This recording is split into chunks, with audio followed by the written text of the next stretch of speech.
إن الحمد لله نحمده ونستعينه ونستغفره ونعوذ بالله من شرور أنفسنا ومن سيئات أعمالنا من يهدي الله فلا مضل له ومن يضلل فلا هادي له وأشهد أن لا إله إلا الله وحده لا شريك له وأشهد أن محمدا عبده ورسوله يا أيها الذين آمنوا اتقوا الله حق تقاته ولا تموتن إلا وأنتم مسلمون يا أيها الناس اتقوا ربكم الذي خلقكم من نفس واحدة وخلق منها زوجها وبث منهما رجالا كثيرا ونساء واتقوا الله الذي تساءلون به والأرحام إن الله كان عليكم رقيبا يا أيها الذين آمنوا اتقوا الله وقولوا قولا سديدا يصلح لكم أعمالكم ويغفر لكم ذنوبكم ومن يطع الله ورسوله فقد فاز فوزا عظيما أما بعد فإن أصدق الكلام كلام الله وخير الهدي هدي محمد صلى الله عليه وسلم وشر الأمور محدثاتها فإن كل محدثة بدعة وكل بدعة ضلالة وكل ضلالة في النار. Və ba'd.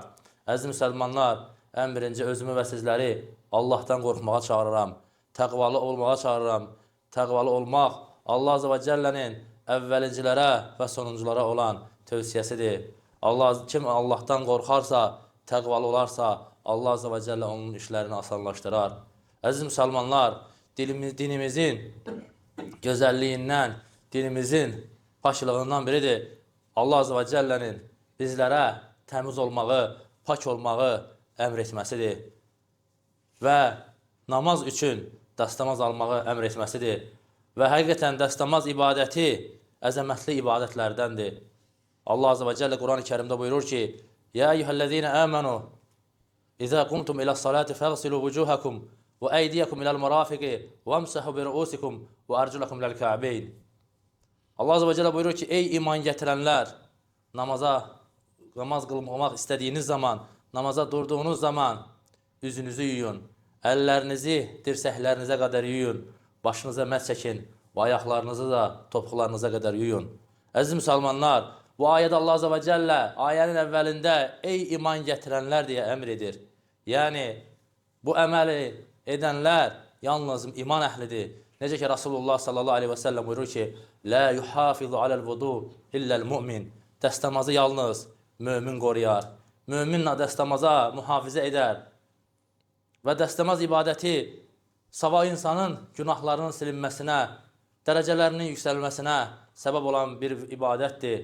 Bir hədisdə Rasulullah sallallahu aleyhi və səlləm buyurur ki, sizə dərəcələrinizi yüksəldən, günahlarınızı silən əməllər barədə xəbər verinmi?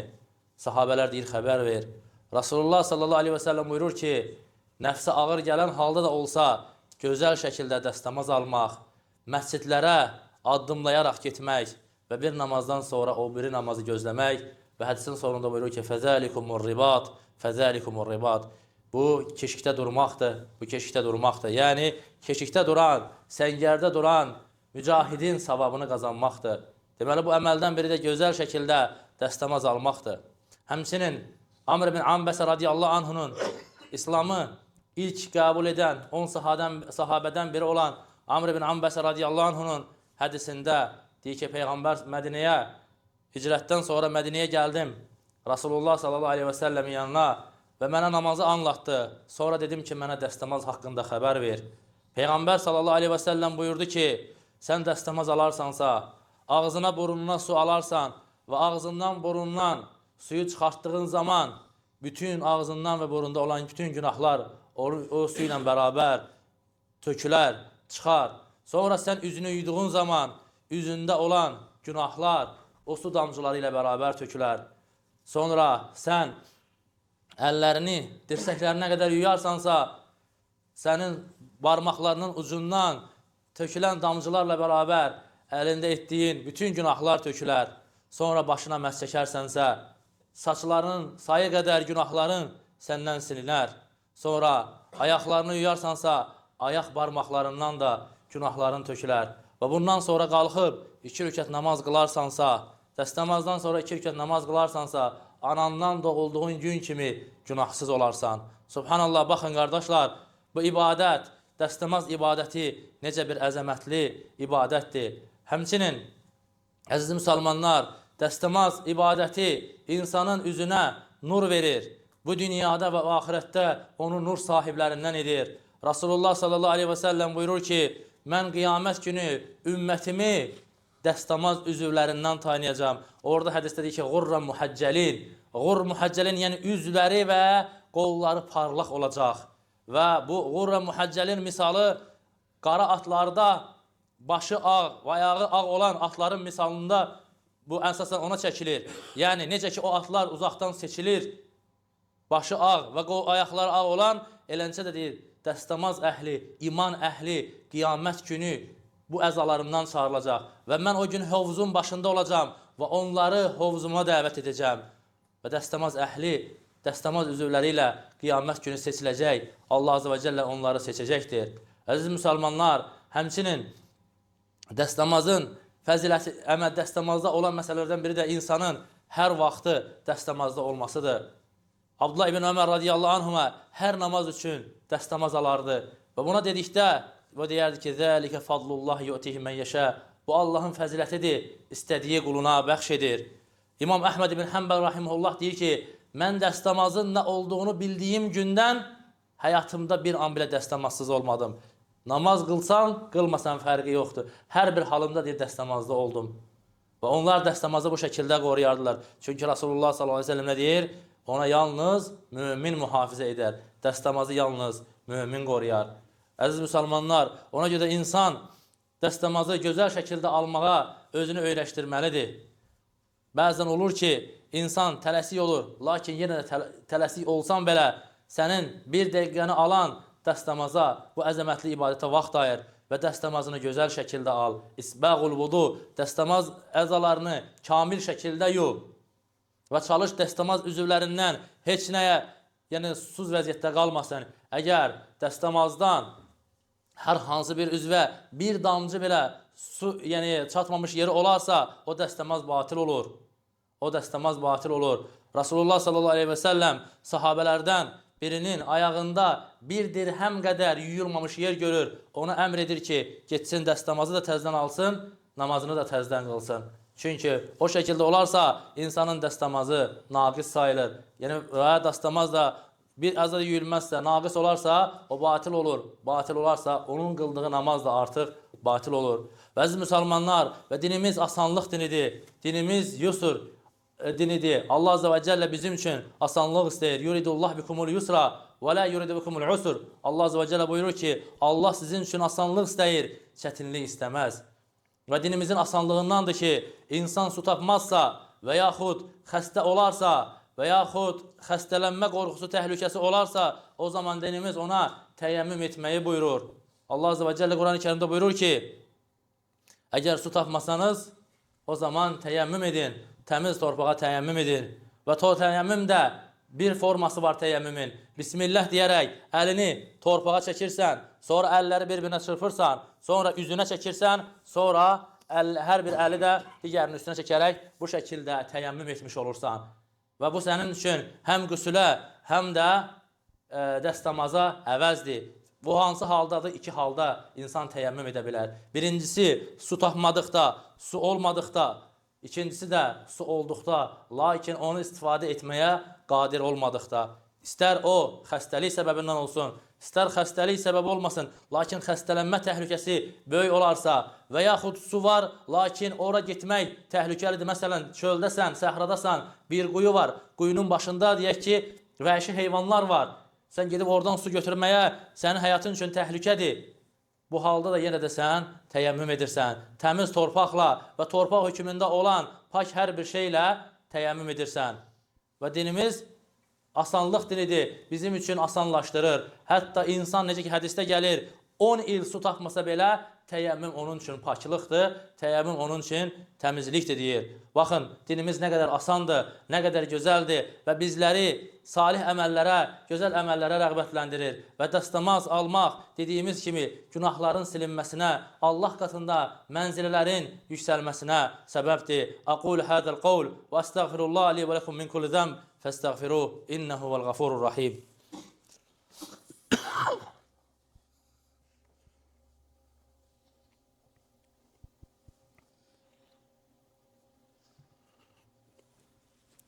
Elhamdülillahi Rabbil alemin. Vessalatu vesselamu ala eşrefil enbiya vel murselin. نبينا محمد وعلى آله وأصحابه أجمعين وارض اللهم عن خلفاء الراشدين أبو بكر وعمر وعثمان وعلي وعن سائر أصحابه أجمعين ومن تبعهم بإحسان إلى يوم الدين وبعد. Əziz müsəlmanlar, və bu qış fəslində dəstəmazla bağlı hökmlərdən biri haqqında da danışmaq yerinə düşərdi. O da corablara və xuflara məhs çəkmək barədədir. Xuflara və corablara məhs çəkmək Peyğəmbər sallallahu aleyhi və səlləmin sünnəsindən sabitdir. Rasulullah sallallahu aleyhi və səlləmdən, necə ki İmam Əhməd rahimehullah buyurur ki, 40-dan artıq sahabədən, Rasulullah sallallahu aleyhi və səlləmdən 40-dan artıq hədis varid olub ki, Rasulullah sallallahu aleyhi və səlləm xuflar üzərinə məhs çəkmişdir. Həmçinin Hasan el-Basri deyir ki, mən 70-dən artıq sahabədən xufların üzərinə məhs çəkməyi eşitdim və yaxud gördüm. Və bu sünnədə sabit olan bir məsələdir. Hətta əhl-i sünnə vəl cəmaatın əqidə kitablarında bəzi alimlər əqidəni zikr edəndə deyərlər ki, və nəral məshə aləl xuffeyn, və biz xuflara məhs çəkməyi görürük. Yəni bu artıq əhl-i sünnənin şüarı idi. Bidət əhlindən əhl-i sünnəni seçən sifətlərdən idi. Və bəziləri çünki tərk edirlər, illa da yalın ayağa məhs çəkməyi görürlər. Əhl-i sünnə onların batil olduğunu zikr etmək üçün ayrıca əqidə kitablarına belə bu məsələni daxil ediblər. Və mütləq xuffun və ya xuf hökmündə olan corabların üzərinə olmalıdır. Və corabların üzərinə məhs çəkmək də, necə ki, İmam Abu Davud rahimehullah həmçinin Tirmizidə sünənində zikr edir ki, Peyğəmbər sallallahu aleyhi və səlləmin ondan artıq sahabəsindən corabların üzərinə məhs çəkmək sabit olmuşdur. Və corabların üzərinə məhs çəkmək üçün corabın 2 dənə əsas şərti var. Birinci, məhsin əsas şərtləri nədir? İnsanın pak ayağı pak halda corabları geyinməsidir. Ayaqlara corab pak halda daxil olunmasıdır. Buna dəlil Muğayrə bin Şu'bə radiyallahu anh hədisidir. Rasulullah sallallahu aleyhi və səlləm dəstəmaz aldığı zaman deyir ki, mən su tökürdüm, Rasulullah sallallahu aleyhi və səlləm dəstəmazın sonuna gələndə əyilib onun ayağından xuffunu çıxartmaq istədim. Mənə dedi ki, onu tərk elə, mən onların ikisini də pak halda daxil etmişəm və deyərək onların üzərinə məhs çəkdi. Yəni bundan nə çıxır əziz müsəlmanlar? Soruşulan məsələlərdəndir. Məsələn, insan dəstəmaz alır, bir ayağını yuyur, sağ ayağını yuyur, corabını geyinir, sonra sol ayağını yuyur, corabını geyinir. Bu insan corabların üzərinə məhs çəkə bilməz. Çünki corabların ikisi pak halda olduğu halda daxil etməmişdir. Ayaqlarının ikisi də pak halda olduğu halda daxil etməmişdir. Corabları nə zaman geyinməsi lazımdır? Hər ikisi də, ayaqların hər ikisi yuyulduqdan sonra o corabları geyinməlidir. Həmçinin əziz müsəlmanlar, ikinci şərti insanın ayağını örtməsidir. Dəstəmaz yerlərini örtməsidir. Yəni topuqları örtməsi lazımdır. Əgər topuq örtülməzsə, bəzi corablar var, nazik geyinilən, topuğun altında olan corablar, onların üzərindən məhs çəkilməz. Mütləq topuğun örtülməsi lazımdır. Əgər corab topuqdan aşağı düşdüsə, artıq məhs orada batil olur. O corabın üzərinə sən məhs çəkə bilməzsən. Mütləq topuqların örtülməsi şərtdir. Həmçinin məhsin şərtlərindən əziz müsəlmanlar, vaxtının təyin olunması. Vaxtı bir müsafir olmayan yerli insan üçün 24 saatdır. Müsafir üçünsə 72 saat vaxtı var məhsin. Və bu da əlhamdülillah dinimizin asanlığından xəbər verir. Və məhsin başlama müddəti nə zaman başlayır? İnsan dəstəmaz alarsa, ayağını yuyub, corabını geyinərsə və ilk bu aldığı ayağını yuyub, geyindiyi corabdan sonra ilk dəstəmazı nə zaman pozularsa, məhsin müddəti ondan başlayır. Düz məsələdə ixtilaf və racih görüş odur ki, həmin müddətdən başlayır. Həmin müddətdən artıq onu hesablanır. Belə ki, məsələn, zöhr namazında ayağını yuyub, corabını geyinir, zöhr namazından bir saat sonra dəstəmazı pozularsa, sabahsı günü zöhr namazından bir saat sonraya qədər məhsi var. Yəni, sabahsı günü əsr namazına qədər o əsr namazında artıq ayağını yuması lazımdır. Zöhrdə məhs çəkə bilər, lakin əsr namazında artıq onun ayağını sabahı günü yuması lazımdır, əgər müsafir deyilsə. Həmçinin əziz müsəlmanlar, bəzi suallardan, məhslə əlaqəli suallardan biri də bir neçə corabı geyinmək məsələsidir. Məsələn, bir insan qış fəsli ilə əlaqədar 2-3 corabı üst-üstə geyinərsə, ayağı yuyduqdan sonra onun üzərinə məhs çəkməlidirmi? Bəli, onun üzərinə məhs çəkə bilər. Çünki o 3 corab bir corabın hökmündədir. bir corabın hökmündədir, onun üzərinə də məhs çəkir. Həmçinin soruşulan suallardan biri də odur ki, məsələn, bir insan dəstəmaz alır, corabını geyinir, ayağını yuyur, corabını geyinir.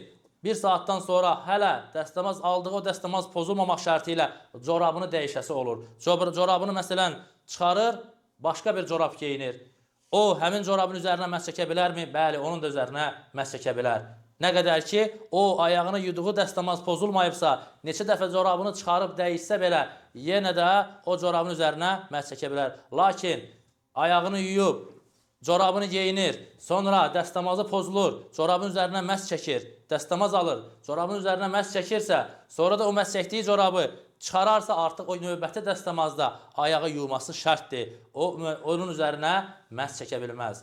Həmçinin əziz müsəlmanlar, məhslə əlaqədar hökmlərdən ayağın örtülü olması, corabın şərtlərindən ayağı örtməsi, yəni şəffaf olmaması, yəni ayağın dərisinin rəngi bilinəcək dərəcədə şəffaf olarsa, o corabların üzərinə məhs çəkilməz. Lakin corab nazik olsa belə, əsas odur ki, ayağın dərisi açıq aydın görünmürsə, o corabların üzərinə məhs çəkə bilərsən. Və bu da corabla əlaqədar onun, yəni bəzilərinin gətirdiyi şərtlərin dəlilsiz olmasından xəbər verir. Çünki bəziləri şərt qoyurlar ki, o corab ayaq üstə qoyduqda ayaq üstə durmalıdır, yıxılmamalıdır, nə bilim filan qalınlıqda olmalıdır, o corabın üzərindən neçə kilometr gəzməlisən, o cırılmamalıdır və s. Bunların heç birinin şəriətdə dəlili yoxdur, heç birinin şəriətdə əsası yoxdur. Bu alimlərin fikri, ictihadıdır, lakin sünnədən bunların heç birinə dəlil yoxdur. Əziz müsəlmanlar, həmçinin corablara məhslə bağlı hökmlərdən biri də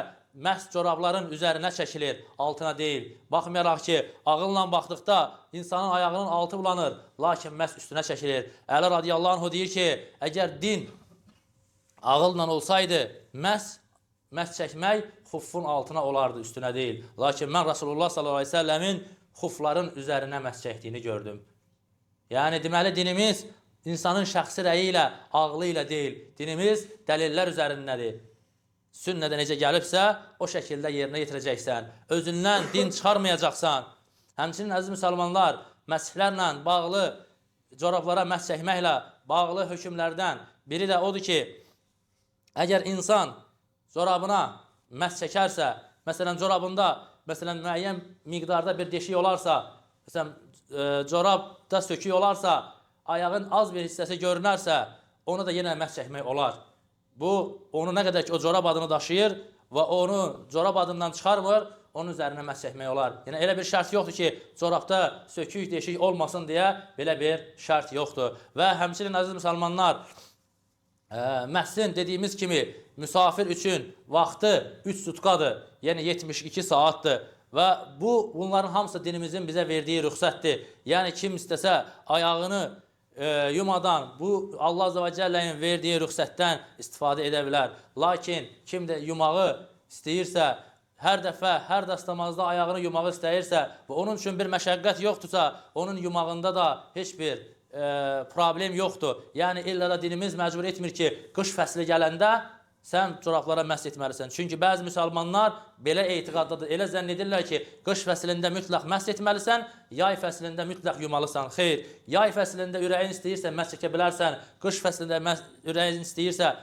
ayaqları hər namazda yuya bilərsən. Və bu dinimizin bizə verdiyi bir rüxsətdir. Allah Azze ve Celle bizlər üçün ibadətlərimizi, dinimizi asanlaşdırmışdır. Allah Azze ve Celle istəyirəm ki, bizi ibadətlərimizdə həris olan, ibadətlərimizi qoruyan qullarına eləsin. Allah Azze ve Celle bizləri namazlarımıza diqqət edən, ibadətlərimizə diqqət edən qullarına eləsin. Allah Azze ve Celle istəyirəm ki, Allah Azze ve Celle millətimizə, xalqımıza hidayət versin. Onların qəlbinə iman nurunu salsın. Allah Azze ve Celle istəyirəm ki, Allah Azze ve Celle xəstələrimizə şəfa versin. Vəfat etmiş müsəlmanlara rəhmət eləsin. Allah Azze ve Celle istəyirəm ki, Allah Azze ve Celle qəlbimizi iman üzərində sabit eyləsin. Allah Azze ve Celle bizi iman üzərində yaşayıb, iman üzərində vəfat edən qullarından eyləsin. İnna Allah ya'muru bil adli vel ihsani ve ita'dil qurba ve yenha anil fahşai vel munkar vel baghi ya'idukum la'allakum tadhakkarun. Fadhkurullaha yadhkurkum veşkuruhu ala ni'amihi yazidkum ve la zikrullahi akbar. Vallahu ya'lemu ma tasna'un.